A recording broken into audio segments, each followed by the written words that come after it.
Want to welcome everybody to today's webinar focusing on driving ROI through employee surveys. Main idea being that surveys and collecting employee feedback, they don't simply provide nice to know information.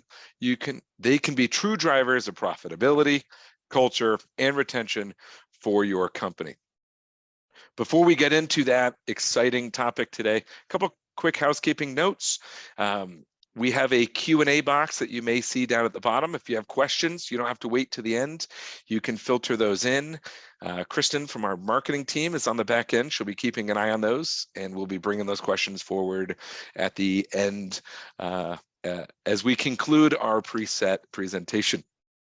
And then also, if you're a Zoom regular, you won't see yourself. That function's turned off. So if you're trying to figure out how to look at all the cameras, you're stuck looking at Julia, Tom, and our slide deck today. So feel free to utilize those.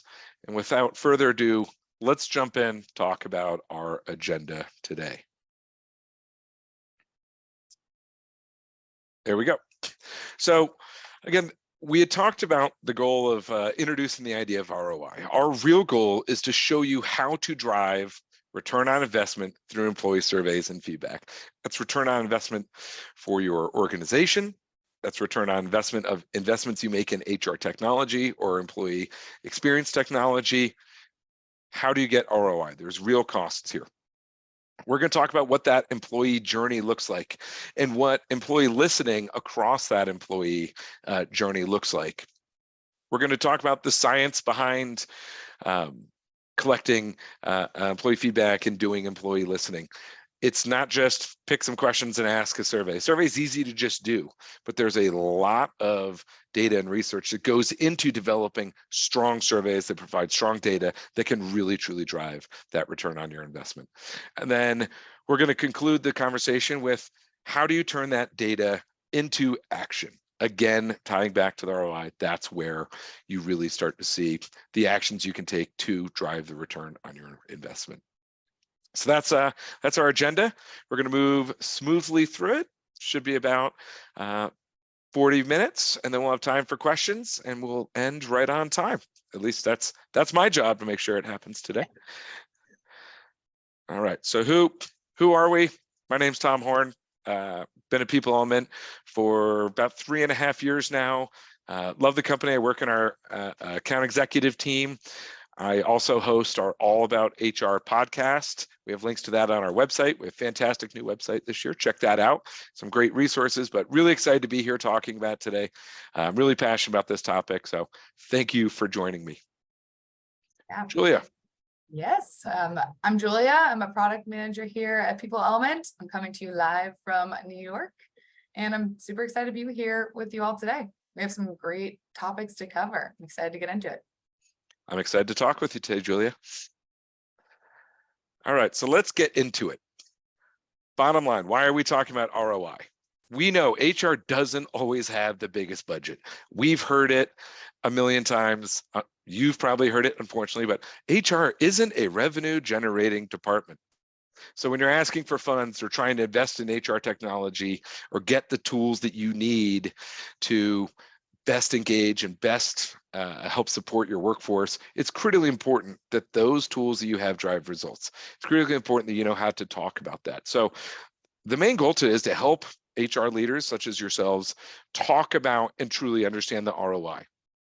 And in today's time of growing anxiety of an uncertain economy, a lot of organizations are pulling back on resources or even slowing their employee listening, employee feedback loops.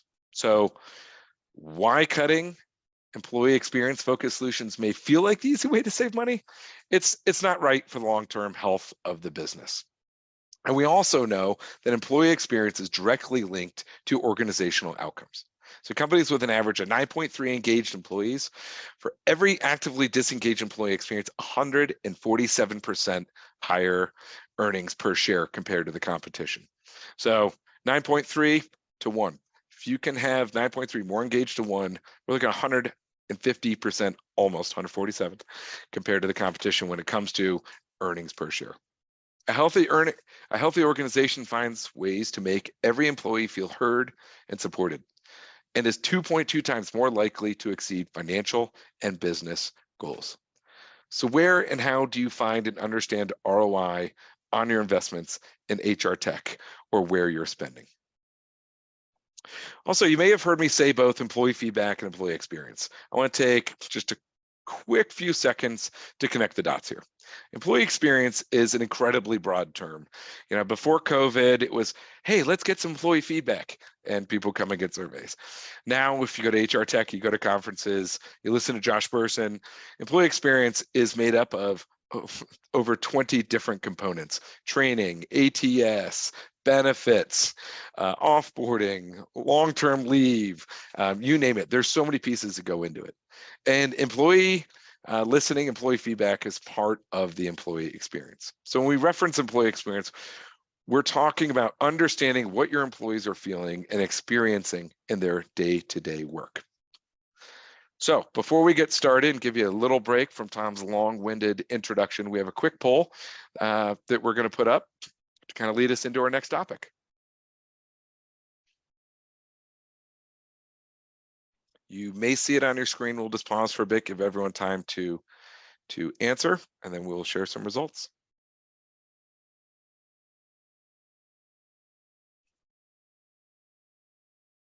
Love this question. I think it's so interesting.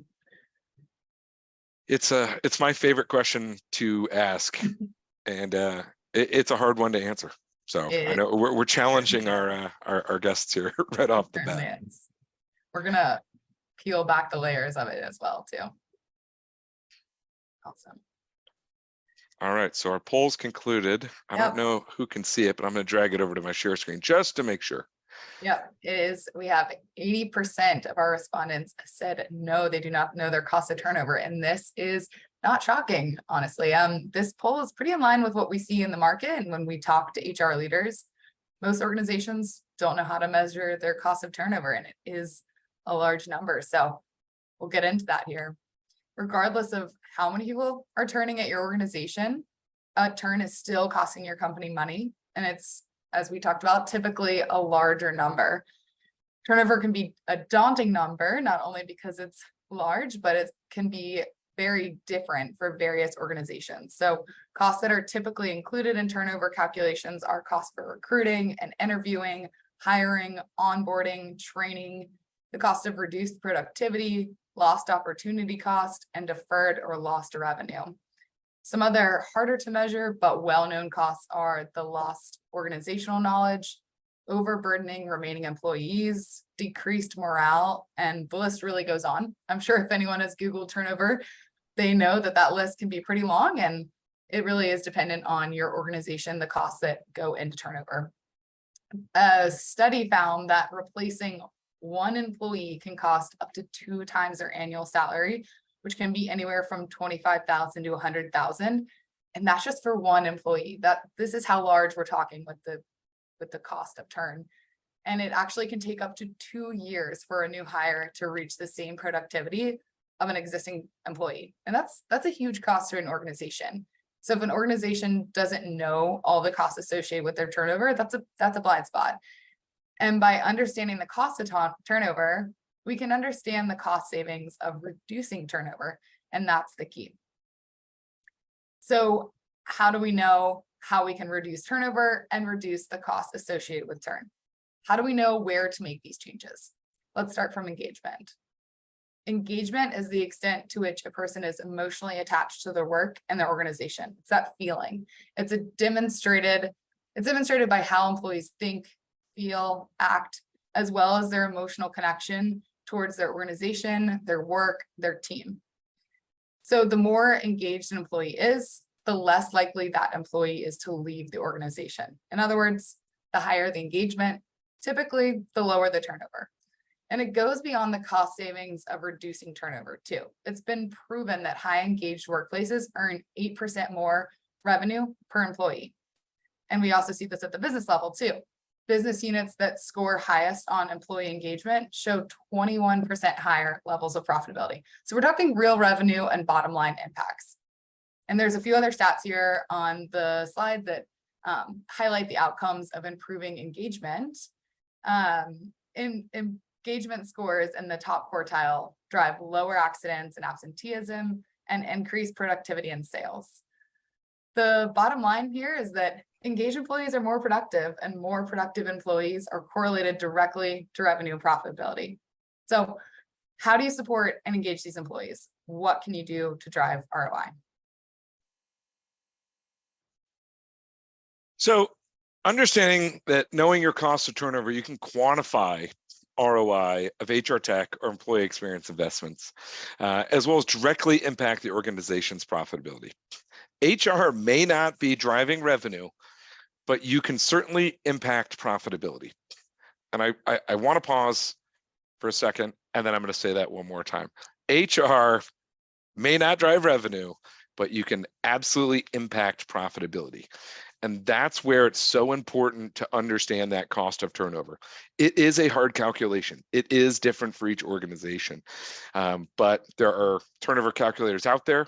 You can look at all the different pieces, but understanding, we know cost of turnover is high. You can Google it right now and you'll see 8 billion bullet points talking about how big it is. But how do you quantify it? And once you can quantify it, you can go to the CFO, you can go to the CEO, you can go to the CHRO and make a case that the investment in some of these tools will have real business impacts. So one of the ways we've talked about this was from the All About HR podcast. We had a great guest, and he talked about this energy analogy. Cost of turnover is this big cost. You know it's out there, but you can't quantify it. And if you can't quantify it, you can't really change it. Well, everybody knows their energy bill. You know, you hear all the jokes about dad, like, don't touch the thermostat, we're keeping this down. You know it's $300, $500. It depends on the size of your house, but it's a large bill every month. But what most people don't know is, well, how much energy is leaving their house from poorly insulated windows, not insulating your attic, drafty doors around your house. When you can understand what those energy costs are and what those energy savings are, you can look at your big bill, look at your annual costs, and you can make decisions of, ooh, it's time to get new windows. It's time to, re-insulate the attic. And you never make those costs. Usually you're just looking at how big your big number is, but you don't know those costs. So if you can quantify those and invest in the new windows, you can save your energy costs, and over time, you're gonna save a lot more money. So turnover costs, again, with 80% on this call, and that's about what I see in the market when I'm talking to people. When you know that number, you can push back against it. You can use that as a tool. So it's one of the most important numbers you can have. So being able to calculate the ROI of turning disengaged employees into highly engaged employees, employee feedback, that's another way you can also drive and positively affect profitability. So using industry standard percentages, we can assume a 4 times return on investment in these type of tools that we're talking about. This is due to increased productivity, as Julie has already noted, which increases profits, a decrease in absenteeism, fewer wasted resources, greater retention, less money spent on recruiting, onboarding, and that big turnover number we've already provided some stats for. That also reminds me, I did not note in our housekeeping, we will send out the slides after this. We have a great report that our product team has put together that you will also receive as well. So if you're taking notes, feel free, keep taking notes, helps with retention for some folks, but you will be getting some of these resources and these stats that we're sharing as well. So how do you do this? We've talked about, yes, it's a big number. Yes, a lot of organizations don't know it. Yes, you can increase productivity. So how do you do this? And our approach at People Element is to focus on the entire employee journey and life cycle. Yeah, the employee life cycle is really at the center of it all. And so at PE, when we talk about the employee life cycle, we're talking about continuous listening. And continuous listening means gathering employee feedback at every stage in the employee journey. Continuous listening is more frequent than one large feedback event like an annual engagement survey. You're gathering feedback across the continuum of the employee lifecycle and employee experience, from pre-hire, onboarding, all the way through exit. You're asking the right questions to the right people at the right times. You're capturing those moments that matter. And you can see here on the slide our pinwheel of employee journey, starting with onboarding, then into the various points of continuous listening that can be completed in conjunction with each other all the way to their exit. So Tom, I'd love to hear your thoughts on the employee journey and how important each step is in relation to those turnover metrics we discussed earlier. Yeah, so we're going to get into depth and give stats on the next slide. But before we get in depth, I do want to level set here. Not every organization can do every touch point that you see on the pinwheel here.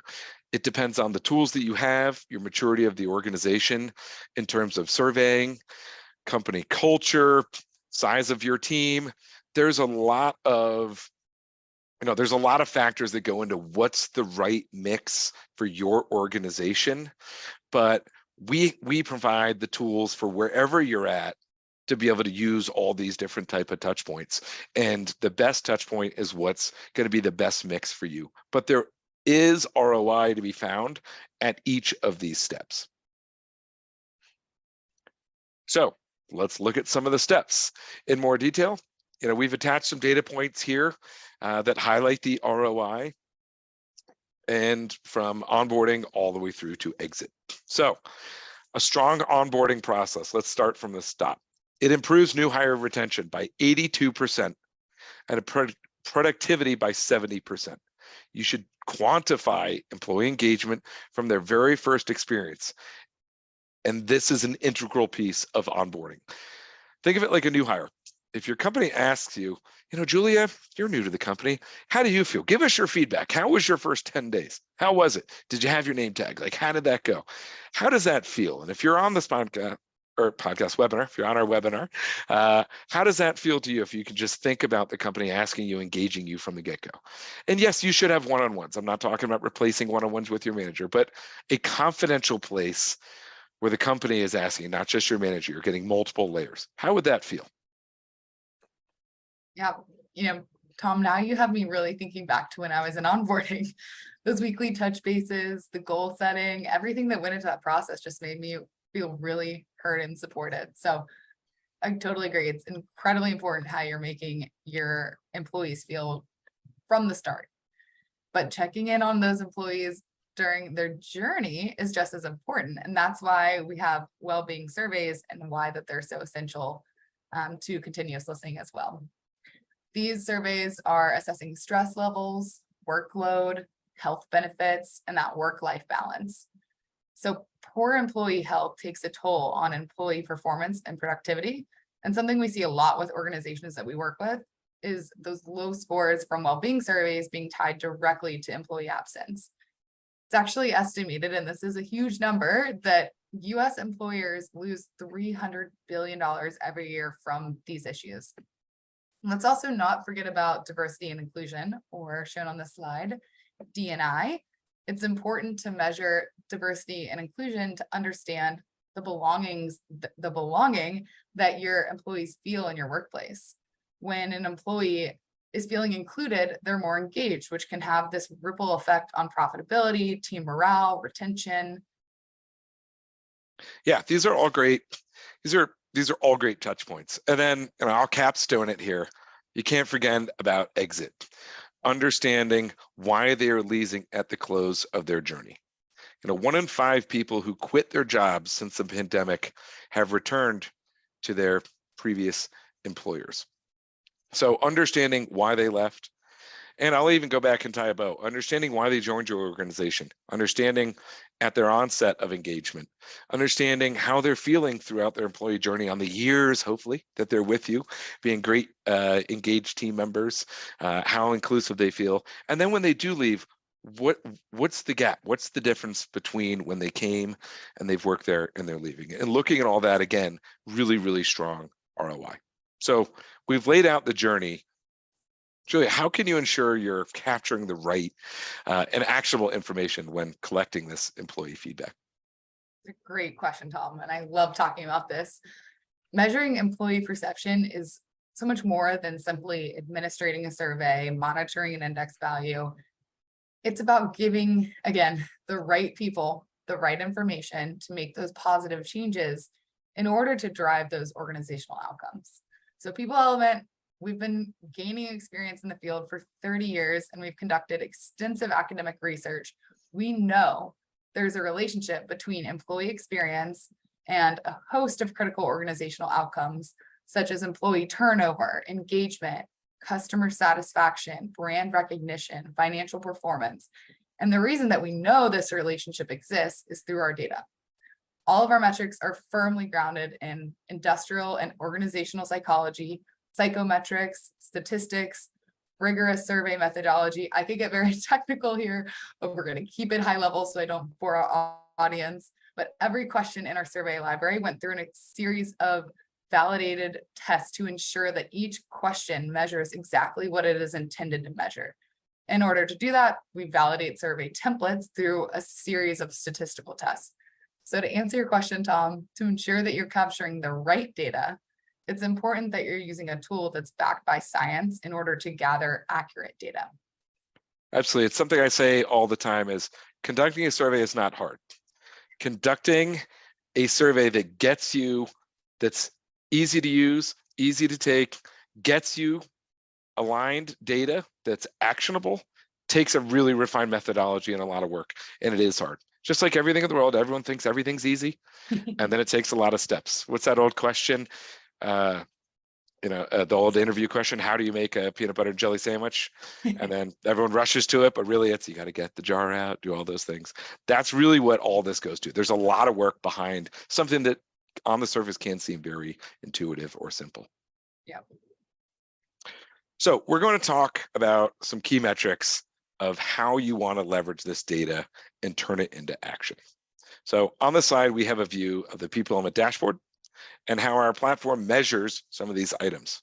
So if you're a client and you're on here, you may be going, hey, wait a minute, this doesn't look like my dashboard. This looks a little bit cooler than my dashboard.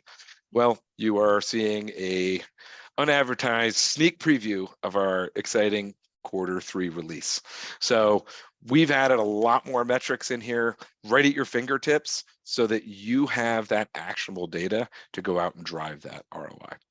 So once we've gathered the data, what do we do with it, Julia? Yeah, well, let's start with the most well-known metric, engagement. We've talked about this, what engagement is, and we've seen the proven impacts that engagement has on ROI, but let's get a bit deeper here. So we use what's called an engagement index to measure the true sentiment of your employees' engagement. As we discussed, the engagement index is science-backed and validated through a series of tests in order to provide a meaningful engagement score. Employee engagement is that direct indicator of quality of work and productivity. Employees that are engaged are more likely to stay with the organization for a long term. That means less turnover, which, as we know, reduces costs in recruiting, training, onboarding, and it plays a big role in ROI, as we've been discussing today.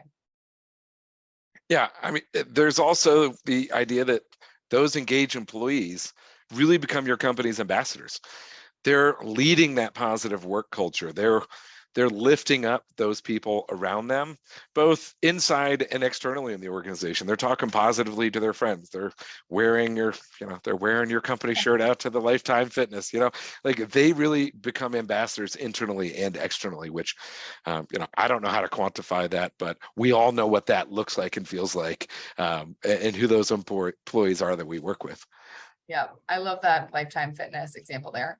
But that's exactly why we're measuring ENPS, which is Employee Net Promoter Score. And that metric gives us a pulse on the loyalty and the satisfaction of our employees. So when you talk about company ambassadors, people who lead positive work culture, people who are wearing their t-shirt to the gym, those are promoters. It's best to analyze this metric over time alongside other metrics such as favorability and turnover. So here we are, back to talking about turnover.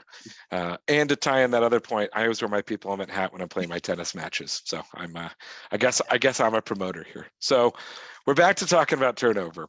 We know the costs. So, we know the costs. So know what is also an important metric. Like, what are some of the other important metrics? Yeah. And we're really sticking on the theme of turnover today, but it's so important.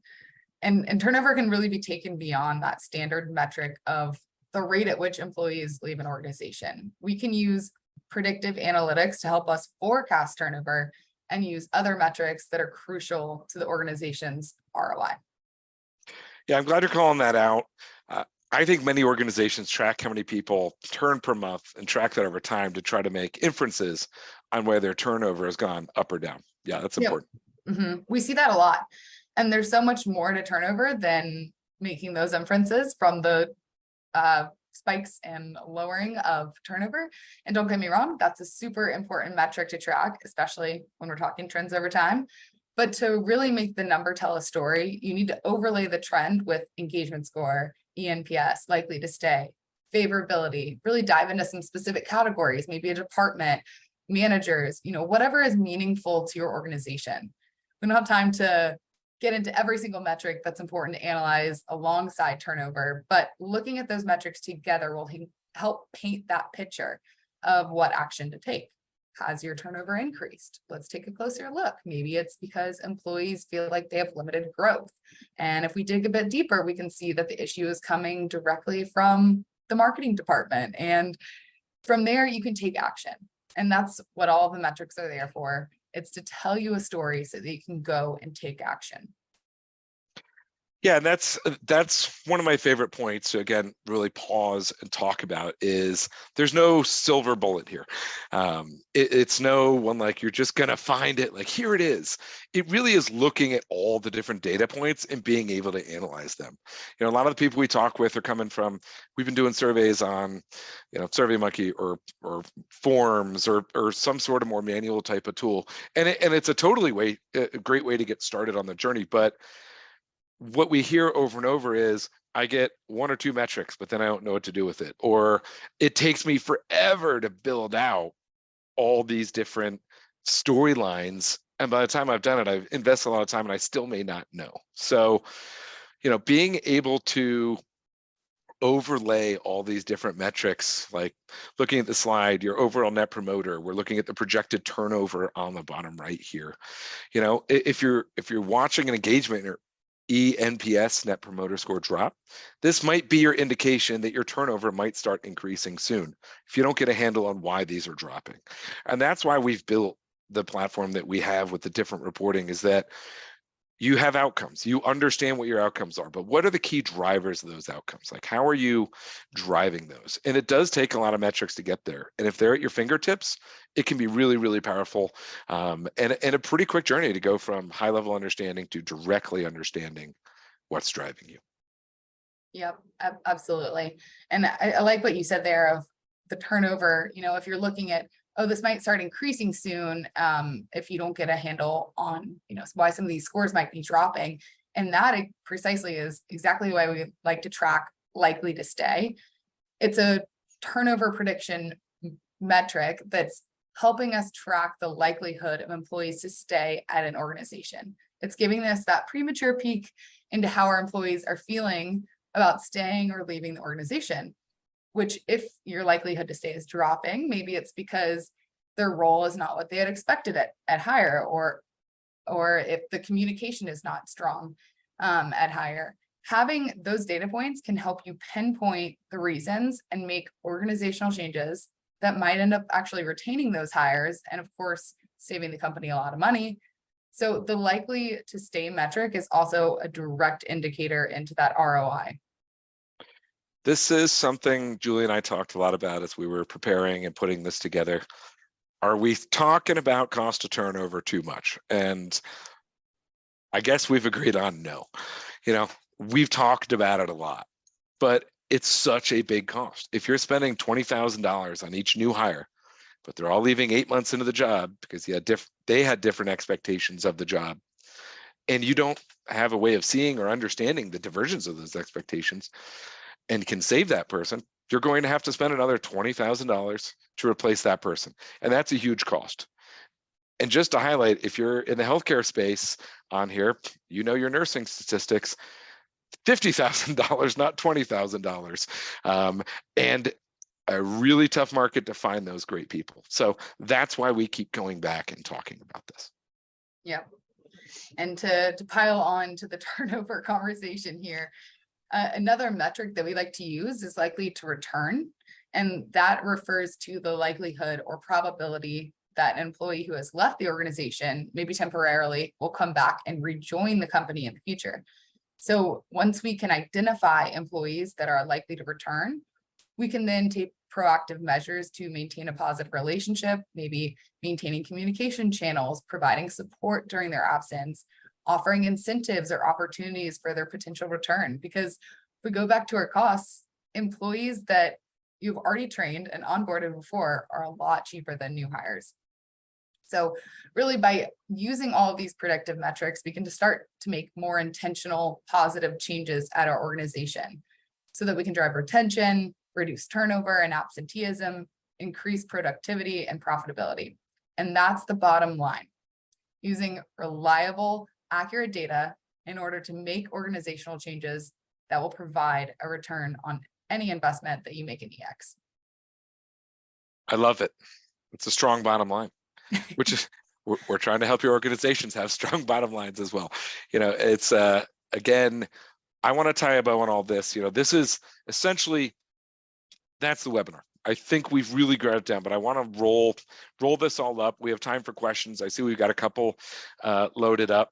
I don't know if we have 15 minutes loaded up, so you might even get a little bit of time in your day, but I do see some questions. But before we get into that, I just want to tie a bow and all that.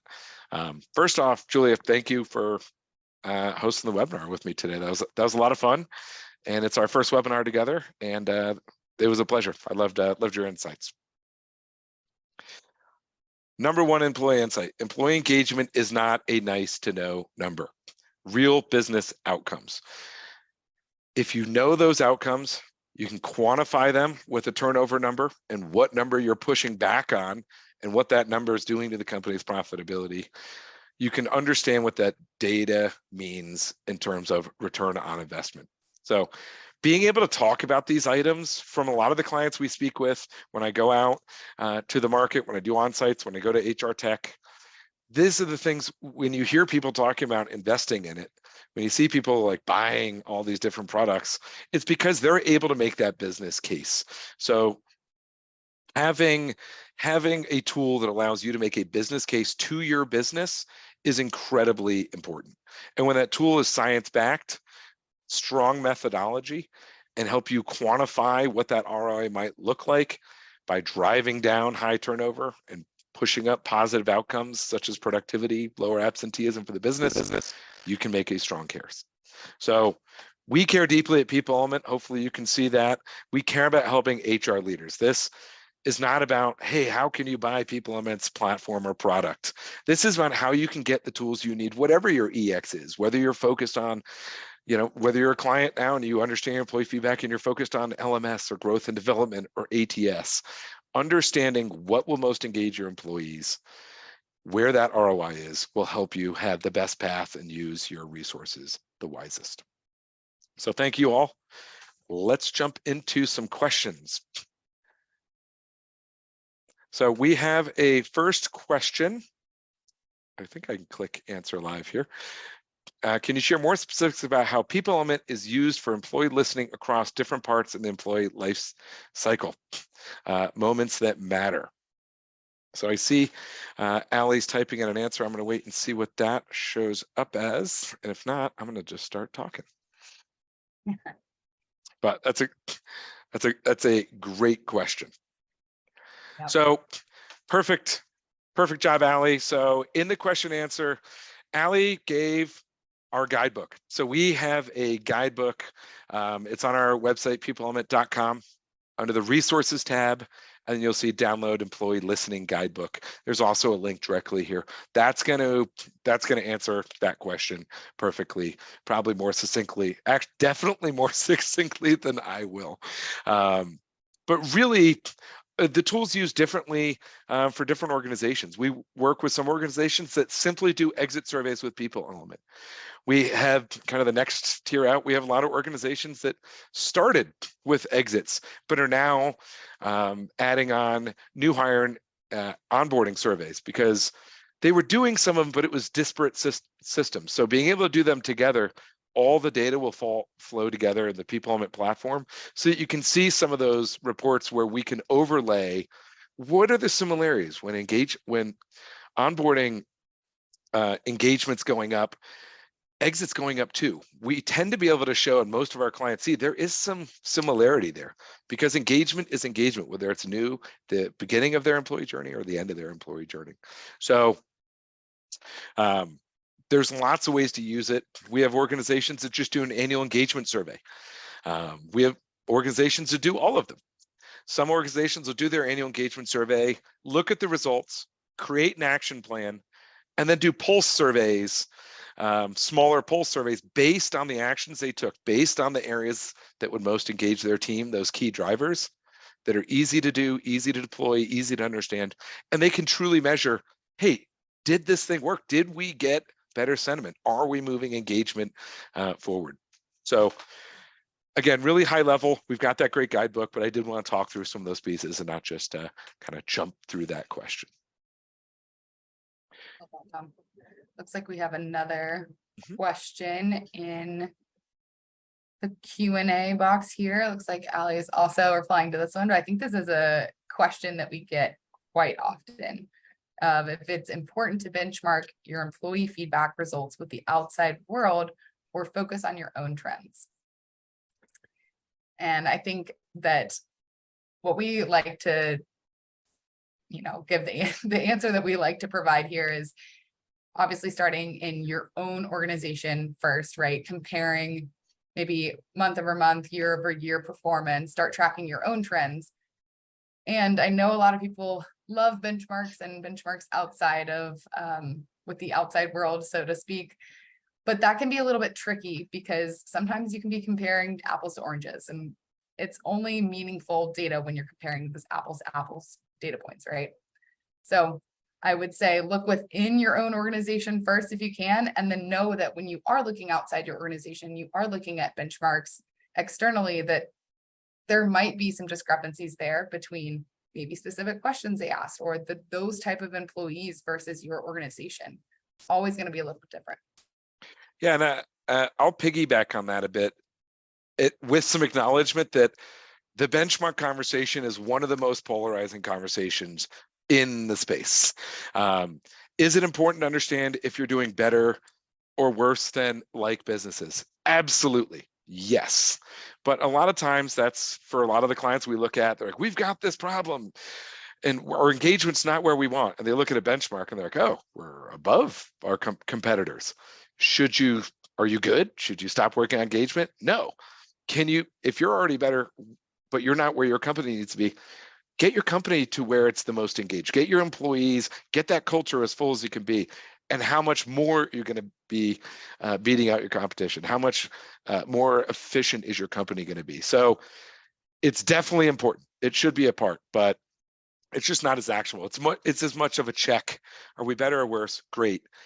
We focus on the internal benchmark, your engagement, because you can push on that. You can affect that to move it up or not focus on it and possibly go down. So Julie, I think you really nailed it, but I just want to kind of highlight the polarization of that of that topic, and that I'm not going to try to convince you one way or the other. That's our approach. That's our take.